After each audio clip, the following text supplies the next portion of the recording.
Hi, my name's Owen. I'm the minister at Park End Presbyterian Church in Cardiff. Here's a little video on the 18th century Calvinistic Methodists, but I'd just like to look at that movement in Wales and the UK from the other side of the coin that doesn't often get mentioned in certain circles of Christianity today. I remember during theological training, one of the questions we were asked was something like this: can or should great works of God be prayed down or worked up? Is there something we can be doing as churches to secure church growth, or should we just be praying constantly for God to move and God to save? I sometimes meet leaders of churches which are getting smaller and smaller and smaller, and often, if they're from a certain type of theological stable and they like the 18th century Calvinistic Methodists, they will say things like this: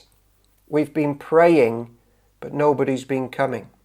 We pray each week, but there's no new faces. So does church growth or a movement of God across a country, can we work it up, or should we retreat and just pray so that we can be sure we're not working in the flesh and making our own bad decisions? Should we be more spiritually minded? I think the answer to all that is both. We're often called co-workers with God in the Bible. But of course, if we do anything in our own strength, it doesn't get far. We need the Spirit of the living God. And what we don't often hear about the 18th century movement of God across the UK is this: that it was actually, yes, a great pouring out from heaven by God's Spirit, but it was also very tactical, with people making clever and wise decisions for the glory of God, but analysing where the society was at and moving in certain ways whilst asking God to bless them. Here's the other side of the coin that was going on behind the scenes of that great work of God, particularly in Wales in the 18th century. After the Reformation in the UK, and particularly in Wales, there was a wariness of the sacred. What I mean by that is there was a bit of a suspicion now embedded in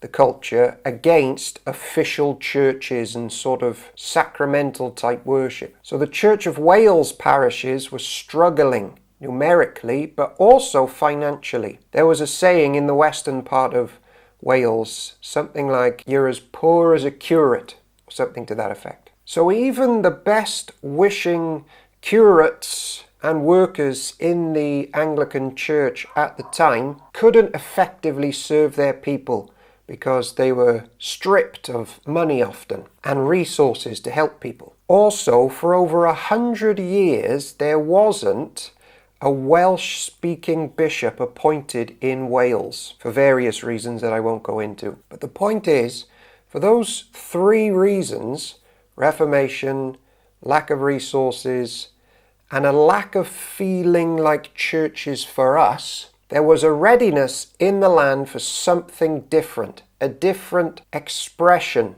of the Christian faith. Some people might want to add to that a fourth reason for a new blessing, and that was that some areas of the established church had lost its way, stopped teaching the full truth. But I don't like to push that one too far, because it's not half as true and all-encompassing as independent Christians like to say. And also, I sometimes feel that people who write that stuff are unaware that the frequent sins committed by leaders of the independent church in Wales and England probably now outweigh and outnumber the sins of the Catholic and established church put together historically. And yet, God sometimes still blesses us in this land. Point being, even there where we pray for blessing, there should be an awareness of what's going on in the society and culture around us. God's blessing doesn't happen in a vacuum. There were things happening over a period of time which made Wales ripe for a fresh move of God's Spirit. And I'm not condoning rejecting the Church of Wales for a new movement. Perhaps There should have been a push to better support the established church. That's a different video. I'm just saying the facts. And indeed, a number of the forerunners of this powerful movement of God stayed in the established church and tried to improve it in some of the areas. Some of them, of course, who even were role models for the more independent figures of the time, would later distance themselves from those independent figures because they would often go too far in their negative assessment of the established church. That's one of the last points of caution that I make on this video about what was going on the other side of this Methodist movement. Also, a part of this movement of God was the tactical work of a man called Griffith Jones. Griffith Jones tactically flooded the country through educational programs with gospel literature, catechisms, Christian liturgy and prayers and pious books in the Welsh language. Not only was this new and fresh and something for us at last, for the first time in a long time, what was going to be taught in the pulpits was effectively being backed up by documents handed out to people to take home. Behind Griffith Jones was Sir Thomas Phillips, who lived in Picton Castle, who was using his wealth to fund Griffith Jones and this educational Christian schools work across the land. Griffith Jones's printing of pious literature and his tactical ability to help often younger people learn and be educated in all sorts of ways, including the Bible, caught the attention of Catherine the Great of Russia, who even sent a delegate to the country because she was so in awe of the effective strategy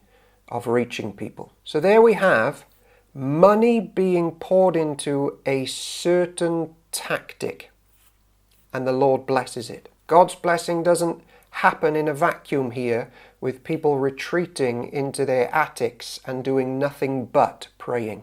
You also had the raising up by God's Spirit and conversions of young, fiery, imaginative preachers, which looked and sounded quite different from what the leaders of the Church of Wales were like at the time. Again, some of these key figures were Anglican clergy, but they even would draw a line between themselves and what the majority of the established church looked and sounded like. So even those that stayed in were essentially, by proxy, the forerunners of all of the breakaway denominations that are prevalent in the country at the moment. Perhaps not officially on paper, but certainly in style, approach, and emphasis on experiential Christianity. Although even that is a minefield, because who's to say liturgical truth can't deeply touch the soul and cause someone to experience the living God? Daniel Rowland was converted under Griffith Jones, and Griffith Jones became a mentor for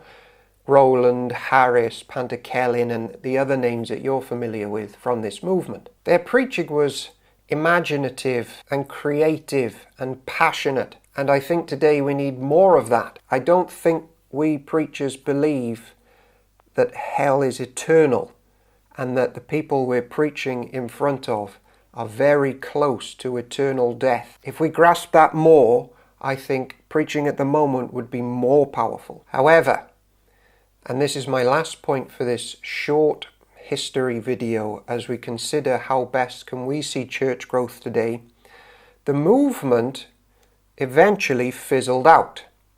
You might say, well, all of God's movements with that intensity historically have, and that's true. But here I think we can place our finger on one thing which perhaps caused the movement to fizzle out quicker than it could have. And perhaps there's a certain thing that we can do to see God move with longevity. We don't want to grieve God's Spirit. Here it is.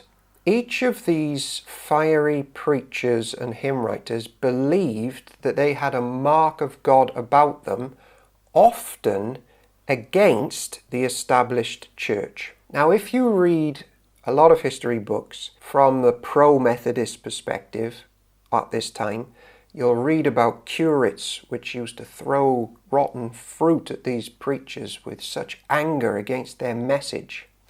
But the other side of the coin is this. They weren't necessarily angry at the preacher's message that God can save, because there's lots of records of Anglican clergy saying that message too. They were often angry because the Methodist preachers would call clergymen dumb dogs, blind guides, and false prophets, which might have been true for some, but not all. And so, the fruit was thrown. See, what can creep in with our independent spirit that we and we alone are sent to planet Earth to save it all from the horrors of the established church and everybody else is a potential lack of wisdom. I know in the Bible sometimes the prophets use really obscene language to condemn false prophets. There is a place for that, I suppose, but you need to be careful there. But the other side of the coin of this movement is this. There was an us and them mentality which sometimes wasn't helpful, and I think contributed to the demise of this movement.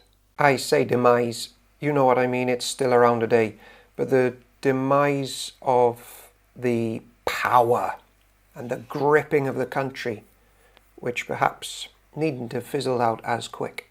I have some accounts in my history books of onlookers or even other Christians and secular people getting a bit fed up of the divisive nature of some of the Methodists' messages.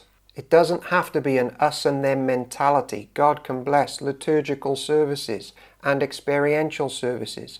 And if you disagree with my reading and my recalling of that period to you, at least remember this last point. We are to ask God to help us be wise with church growth and evangelism and our use of words and our expressions about other people. So may God richly bless the United Kingdom again, and may it be a spirit-filled, wise, creative, Jesus-centered, loving, hard-working, tactical revival.